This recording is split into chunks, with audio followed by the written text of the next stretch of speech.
আসসালামু আলাইকুম রহমতুল্লাহ। প্রিয় দর্শক, আমরা সবাই জানি শয়তান আমাদের চিরশত্রু। কোরআনে আল্লাহ পাক বলেছেন, নিশ্চয়ই শয়তান তোমাদের প্রকাশ্য শত্রু, তাই তাকে শত্রু হিসেবে গ্রহণ করো। আজকের আলোচনায় আমরা জানব শয়তানের কুমন্ত্রণা থেকে বাঁচার 7টি শক্তিশালী উপায়। চলুন বিস্তারিত জেনে নেই। 1. আল্লাহর কাছে আশ্রয় প্রার্থনা করা। আমাদের জীবনে শয়তান সবচেয়ে বড় শত্রু।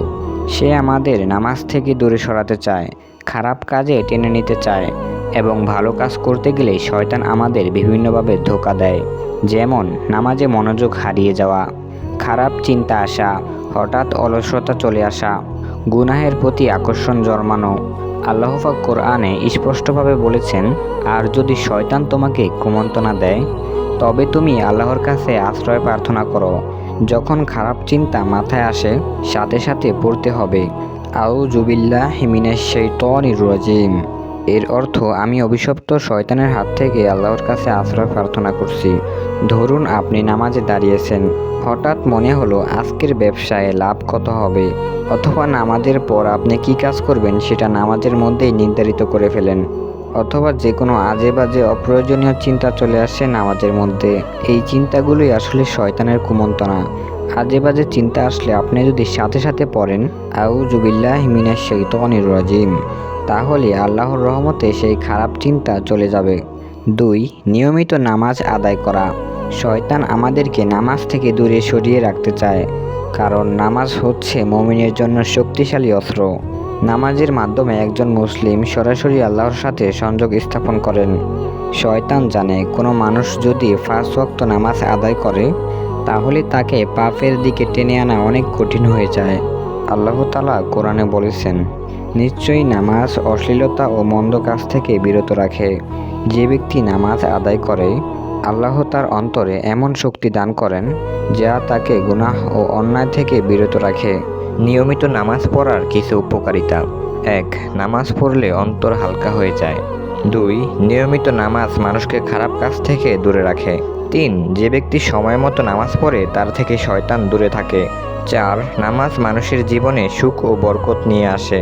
প্রিয় ভাই ও বোনেরা, শয়তানের সবচেয়ে বড় কুমন্ত্রণা হলো আমাদের নামাজ থেকে দূরে রাখা।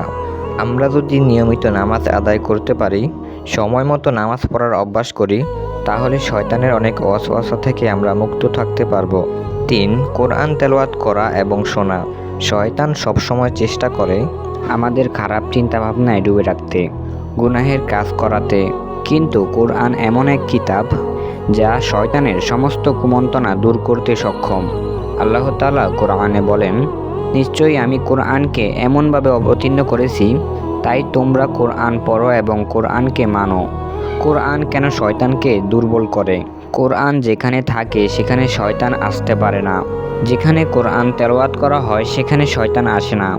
রাসূল সাল্লাল্লাহু আলাইহি ওয়াসাল্লাম প্রতিদিন কোরআন তেলাওয়াত করতেন। তিনি বলেছেন, কোরআন অন্তরকে পরিষ্কার করে, আল্লাহর প্রতি ভালোবাসা বাড়ে এবং শয়তান থেকে দূরে রাখে। ধরুন আপনি কোনো বড় ধরনের চাপের মধ্যে আছেন, আপনার মনের মধ্যে আজে বাজে চিন্তা আসতেছে, তখন যদি আপনি কোরআন পড়েন বা কোরআন তেলাওয়াত শুনেন, আপনি অনুভব করবেন মনে এক ধরনের শান্তি চলে আসে এবং আল্লাহর প্রতি বিশ্বাস বেড়ে যাবে। শয়তান আপনার কাছ থেকে দূরে থাকবে। প্রিয় দর্শক, শয়তানের কুমন্ত্রণা থেকে বাঁচার অন্যতম শক্তিশালী উপায় হলো কোরআন তেলাওয়াত করা এবং শোনা। 4. আল্লাহকে বেশি বেশি স্মরণ করা। আমরা যখন আল্লাহকে ভুলে যাই তখন শয়তান আমাদেরকে নিয়ন্ত্রণ করে। যখন আমরা ব্যস্ত হয়ে পড়ি দুনিয়ার কাজকর্মে, তখন শয়তান আমাদের অন্তরে প্রবেশ করে। খারাপ চিন্তা, হিংসা, অহংকার, অলসতা নিয়ে আসে আমাদের মধ্যে। আল্লাহ তাআলা কোরআনে বলেছেন, স্মরণ করো আল্লাহকে যাতে তিনি তোমাদেরকে স্মরণ করেন, এবং আল্লাহর স্মরণে মানুষের অন্তরে শান্তি আসে। অর্থাৎ আল্লাহকে স্মরণ করলে শয়তানের কুমন্ত্রণা দূর হয় এবং মন শান্ত হয়। রাসূলুল্লাহ সাল্লাল্লাহু আলাইহি সাল্লাম বলেছেন, যখন কোনো ব্যক্তি আল্লাহর নাম উচ্চারণ করে, তখন শয়তান বোঝাতে চায় আল্লাহ তো তোমার কাছে নেই, আল্লাহর নাম নিয়ে কোনো লাভ নেই। কেউ যদি হঠাৎ করে রাগ বা বিরক্তি অনুভব করে, তখন যদি সে উচ্চারণ করে আউযু বিল্লাহি মিনাশ শাইতানির রাজিম অথবা জিকির করে, সে দেখবে তার রাগ কমতে শুরু করবে, মন শান্ত হয়ে যাবে এবং শয়তানের কুমন্ত্রণা ধীরে ধীরে দূর হবে। আর এই অভ্যাস প্রতিদিন করা হলে শয়তানের কোনো কুমন্ত্রণা আপনার উপর প্রভাব ফেলতে পারবে না। প্রিয় ভাই ও বোনেরা, আল্লাহর স্মরণ শুধু শয়তানের কুমন্ত্রণা থেকে রক্ষা করে না, আমাদের জীবনে বরকত আসে, আমাদের মনকে শান্ত রাখে এবং আল্লাহর প্রতি ভালোবাসা বেড়ে যায়। 5. পরিবেশ ভালো হওয়া। শয়তান সবচেয়ে সহজভাবে মানুষের ওপর প্রভাব ফেলে খারাপ পরিবেশের মাধ্যমে। আমরা যদি কোনো খারাপ মানুষদের সাথে বন্ধুত্ব করি অথবা তাদের সাথে চলাফেরা করি, তারাই আমাদেরকে পাপের দিকে টেনে নিয়ে যাবে।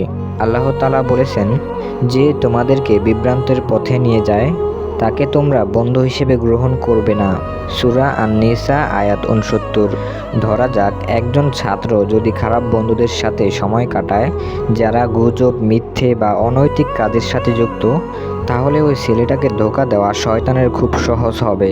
অন্যদিকে যদি তার সেই বন্ধুরা ভালো হয়, তারা নামাজ পড়ে, কোরআন পড়ে, মিথ্যে কথা বলে না, মানুষের সাহায্য করে, তাহলে সে ধীরে ধীরে ওই বন্ধুদের মতো ভালো হয়ে যাবে।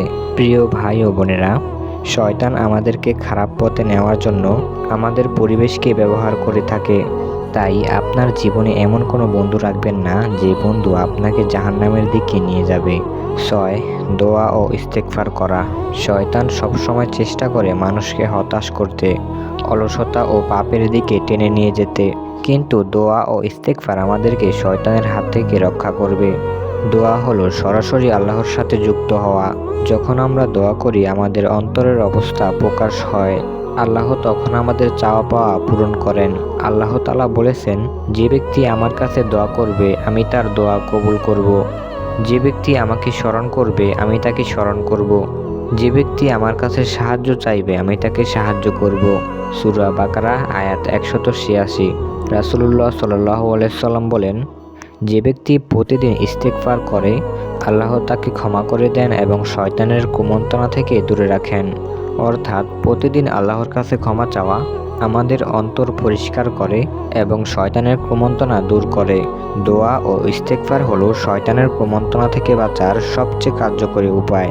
যত বেশি আমরা আল্লাহর কাছে ক্ষমা চাইব, তার কাছে সাহায্য চাইব, শয়তানের প্রভাব ততই কমবে। নিয়মিত দোয়া ও ইস্তেগফার করুন।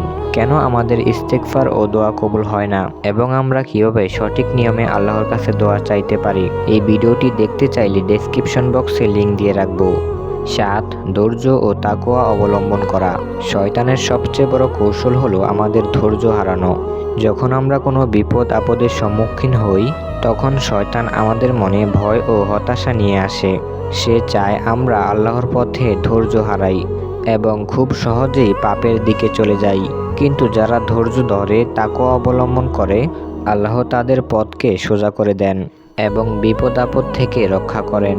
আল্লাহ তাআলা বলেছেন, অতএব ধৈর্যশীল হও এবং তাকওয়া অবলম্বন করো, নিশ্চয়ই আল্লাহ ধৈর্যশীলদের সঙ্গে আছেন। সূরা বাকারা আয়াত 150।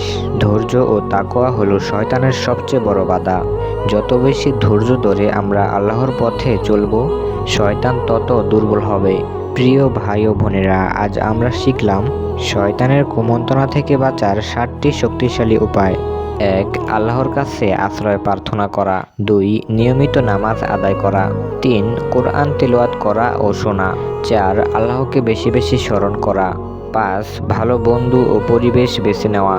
6. দোয়া ও ইস্তেগফার করা। 7. ধৈর্য ও তাকওয়া অবলম্বন করা।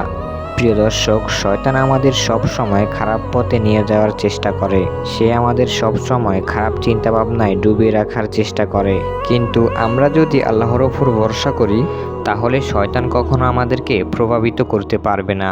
প্রিয় দর্শক, মনে রাখবেন, আপনার অন্তর হলো আপনার সবচেয়ে বড় যুদ্ধক্ষেত্র, যাকে আমরা বলি নফসের সাথে যুদ্ধ।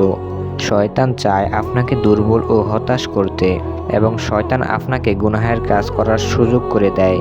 আল্লাহকে যদি আপনি ভালোবাসেন, আল্লাহর হুকুম যদি আপনি মানেন, তাহলে ইনশাল্লাহ শয়তান আপনার কিছুই করতে পারবে না। আল্লাহ আমাদের সবাইকে শয়তানের কুমন্ত্রণা থেকে বাঁচার তৌফিক দান করুক, আমিন।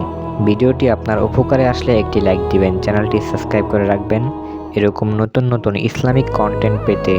আপনার কোনো মতামত থাকলে কমেন্ট করে জানান। বেঁচে থাকলে আবার দেখা হবে ইনশাল্লাহ। ধন্যবাদ।